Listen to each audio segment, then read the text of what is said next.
Hello everyone and welcome to my Y&R News 24 channel. Was this really just a simple mistake or something much deeper?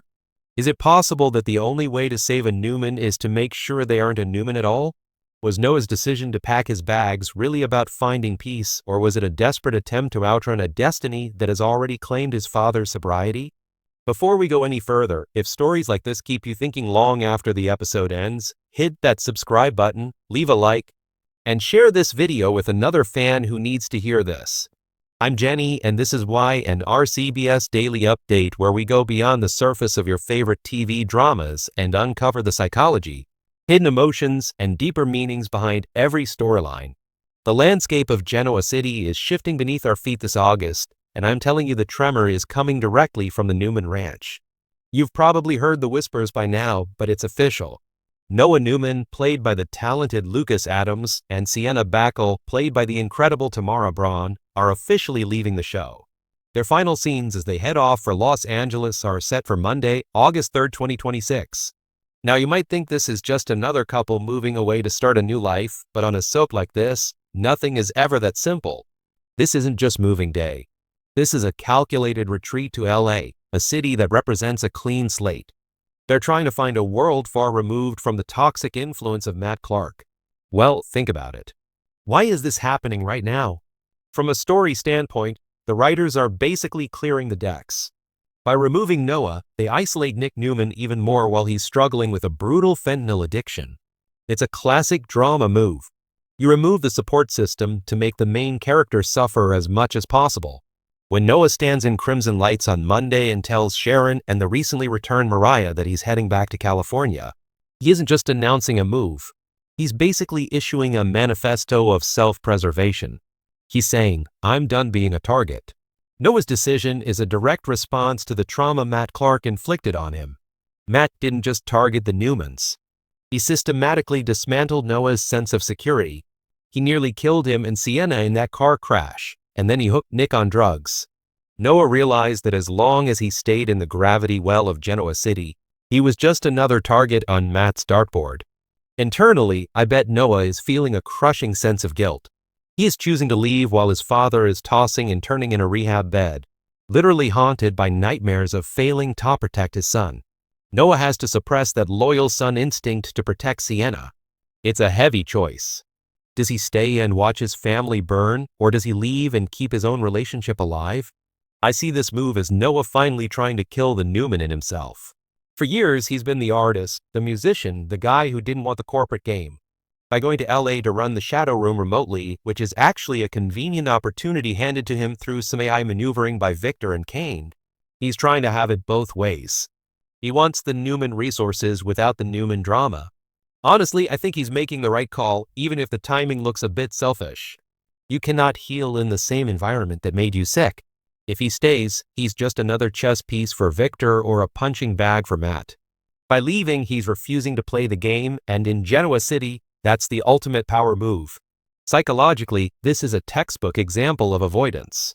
Noah's history shows a pattern. When things got messy in the past, he went to London. When his heart broke there, he came home. Now that home has become a war zone, he's pivoting back to the West Coast. He's a man who handles conflict by putting miles between himself and the source of his pain. But the tension doesn't just stop with Noah's bags being packed. Sienna Bacall is the real variable here that makes this exit so volatile. Sienna has been walking a razor's edge lately. She felt out of place in Genoa City and was dangerously close to being manipulated by Matt Clark's reformed act. Her desire to leave wasn't just about LA glamour. It was about escaping the temptation of siding with a villain. Can you imagine what she's feeling? She's probably feeling a mix of relief and huge insecurity. She's essentially forcing the golden boy of the Newman family to abandon his legacy for her. That creates a massive power imbalance in their relationship. It could easily turn into resentment once the LA sun starts to feel a little too bright. The funny thing is, I don't agree with fans who say Sienna is dragging Noah away. If anything, Noah is using Sienna as his excuse to finally do what he's wanted to do for years, leave his grandfather's shadow. She's his getaway driver, not his kidnapper. Noah has a bit of a savior complex too. By forcing her back to LA, her away from Matt, he's casting himself as the hero. It's his way of making up for not being able to save his father from addiction. He couldn't stop the drugs, but he thinks he can stop the move to California. While Noah is planning his future, his dad is trapped in a drug-induced past. The timing of this exit is just brutal for Nick Newman. Sources tell us Nick is in rehab struggling with the fallout of Matt's drugs. He's having these vivid nightmares where Matt actually kills Noah because Nick wasn't there to protect him. Noah's physical departure is only going to validate those fears. It might even sabotage Nick's recovery. Nick is feeling the ultimate failure of a father right now. In his mind, he's lost his son twice, once to the drugs and now to the distance. The guilt of being an addict is being compounded by the feeling of being abandoned. This is like a passing of a torch in the worst way possible. Nick used to be the one protecting Noah. Now Noah is the one making big decisions to protect the family from Matt while Nick is incapacitated.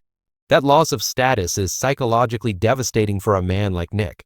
He's dreaming about Matt killing Noah because he can't process his own near-death experience with addiction. He's seeing the threat as Matt Clark rather than his own dependency. We also have to talk about the real-life reason this is happening. Real life often dictates the drama we see on screen. Lucas Adams and his wife are actually expecting their first child in February 2026. So this exit isn't just about creative differences or storylines. It's about paternity leave. For the fans, it's bittersweet. We finally got a Noah we really liked, someone who felt grounded and had great chemistry with the cast. And now we're losing him because of a real-world happy ending. I see this exit as a narrative pause button. The writers have left the door wide open. They even gave us that brief, high-voltage moment between Noah and Audra at the athletic club recently. That wasn't just filler. That was a to-be-continued sign for whenever Lucas Adams is ready to come back. I love it when soaps respect an actor's personal life enough to write an exit that actually makes sense for the character instead of just killing them off. It keeps the character's integrity intact. For us as the audience, it creates a bond with the actor. We aren't just rooting for Noah, we're happy for Lucas. This makes the sting of the exit a lot easier to swallow. We'll be waiting with open arms when he eventually comes back to reclaim his place in the family business. And with Noah and Sienna gone, the Shadow Room needs a new captain.